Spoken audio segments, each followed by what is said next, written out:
தர்பூசணி ரெடி ஆயிடுச்சு, rose milk ready ஆயிடுச்சு. சக்கரை கட்டாக தான் செக் பண்ணிவிடுவோம். ஆகாட்டு கரெக்டாகுதா? நான் பிடிச்சி பார்த்துக்கிறேன்.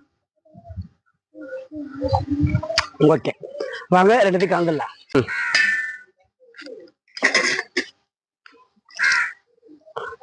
ஸோ ஃபுல்லாக தர்பூசணி சேர்த்து இதில் கலந்துடலாம்.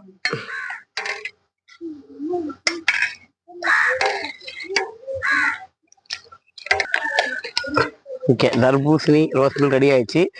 இதில் சப்ஜா பழம் சேர்த்துருவோம்.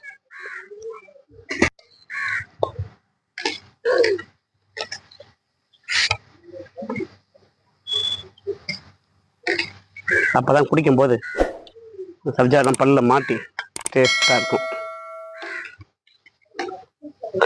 ஓகே மக்களே, தர்ரோஸ் ரெடி ஆயிடுச்சு. குடிச்சு பார்த்துட்டு